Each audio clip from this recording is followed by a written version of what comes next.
Vamos então lá para as nossas perguntas que eu já iniciei. Será que há realmente vida em outros planetas? Será que isso afeta a fé cristã, o cristianismo? Será que é tudo uma armação de Satanás para nos atrapalhar? Como é que a gente pode discursar sobre tudo isso? Todo esse assunto começou por causa dessa notícia aqui que foi propagada em vários veículos de comunicação.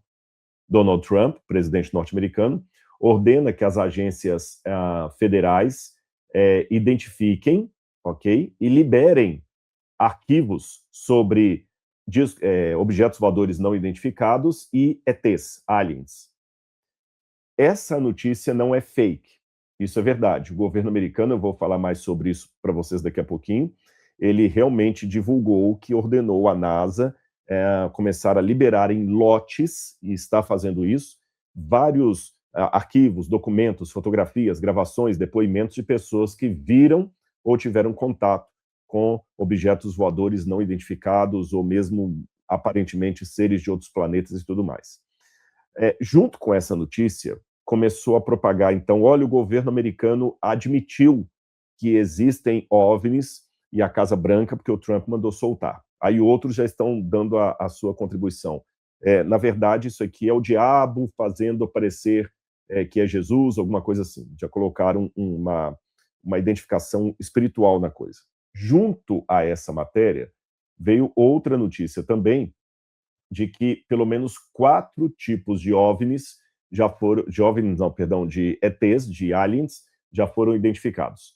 O primeiro seria o Mantídeo, que tem uma forma insetoide, bem alto, ele mediria 2 metros e pouco. Depois você tem o cinzento, que seria um humanoide, baixinho, 1 metro, 1,5 metro aproximadamente, cabeça grande.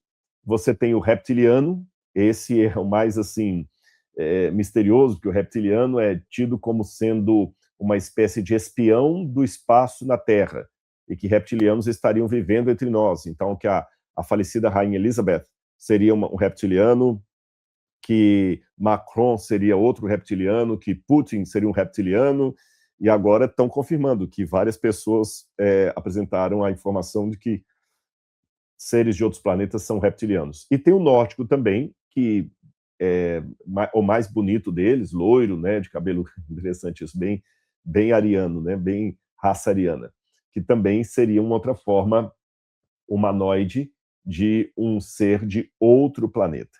E então, o que disso é verdade? Será que é só boataria internética?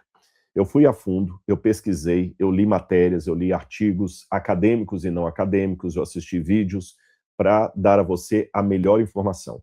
E no final desse bate-papo, nós vamos terminar com aquilo que nos interessa. O que a Bíblia teria a dizer sobre OVNIs, sobre vida em outros planetas e tudo mais, tá bom? Mas vamos por partes.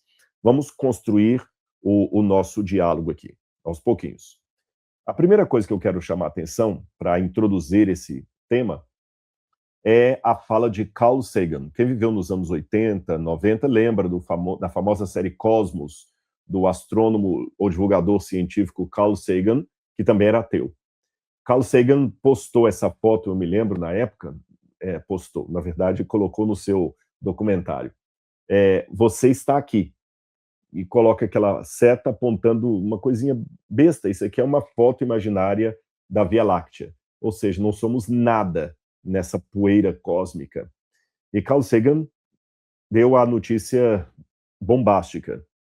Descobrimos, pela astronomia, claro, que vivemos em um planeta insignificante, de uma estrela monótona perdida em uma galáxia escondida em algum canto esquecido de um universo no qual há muito mais galáxias do que pessoas. E galáxias, segundo Carl Sagan, vazias. Ele admitia, Carl Sagan, que perguntar sobre se estamos sozinhos no universo ou não tinha implicações filosóficas. Mas Carl Sagan acreditava que não, que o universo é vazio, monótono.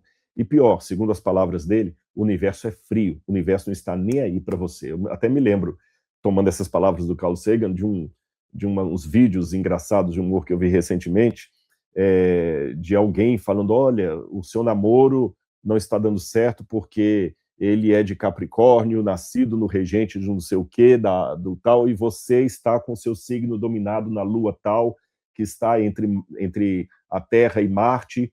Então, Vênus, você tem que pedir, você tem que começar o namoro numa outra casa astral, porque a lua agora está impedindo. Aí a lua chega lá em cima e começa a falar assim: ô Vênus, você pode fazer um favor para mim? Sai um pouquinho aí da reta, porque está atrapalhando o namoro lá embaixo. Pô, tô aqui numa boa e tudo, o que eu tenho a ver com isso? Então, essas piadinhas mostram o lado da crendice diante da fala de um cientista ateu. Na verdade, não tem nada de mapa astral, nesse ponto eu concordo com ele, mas também não ao ponto de falar que não tem um significado a vida. Mas ele era enfático em dizer: o universo é frio, o universo não está nem aí para você. E pegando ainda carona nessa fala do Carl Sagan, eu me lembro de Arthur Clarke, que colocou a coisa de uma maneira assim filosófica muito mais elegante e ao mesmo tempo impactante, eu diria. Ele colocou: existem duas possibilidades. Ou estamos só no universo, ou não estamos. Ambas são igualmente aterrorizantes. Porque saber que estamos sozinhos, essa solidão cósmica, ela apavora de certa forma. Mas ao mesmo tempo, sem saber quem está do lado de lá, na possibilidade de existirem vidas noutros planetas, e se eles forem nossos inimigos? Eu me lembro de uma situação que eu até já contei uma vez aqui no YouTube, mas queria relembrá-la para vocês, ocorrida em 1938, no dia 30 de outubro, quando Orson Welles apresentou uma novela, Guerra dos Mundos. Essa novela era uma novela de rádio, na época não tinha a TV, era o rádio, então as pessoas faziam tudo no rádio ali, e essas fotos de jornais que vocês estão vendo são jornais da época que ficaram apavorados. Por quê?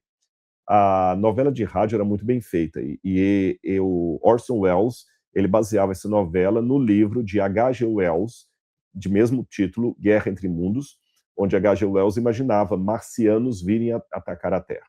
Com base nisso, eles fizeram um roteiro de uma novela de rádio, e muitas pessoas que estavam ouvindo no rádio a notícia do ataque dos marcianos, repito, na novela, acreditaram que seria um ataque de verdade e que eles estavam avisando pelo rádio que a Terra estava sendo atacada. Houve pessoas que tiraram a própria vida, houve pessoas que entraram em colapso nervoso. Gente, foi uma coisa tremenda. Aí depois a própria rádio teve que vir desmentir que era só uma novela e tudo mais. Mas esse episódio real acontecido em 1938, ele mostra realmente a ansiedade humana diante dessa questão tão emblemática. Estamos sozinhos no universo? E para nós que cremos na Bíblia, que somos cristãos, a pergunta vai ainda mais a fundo. A questão mais importante não é se existem OVNIs. A pergunta é o que aconteceria com a fé cristã se a existência de vida inteligente fora da Terra fosse comprovada.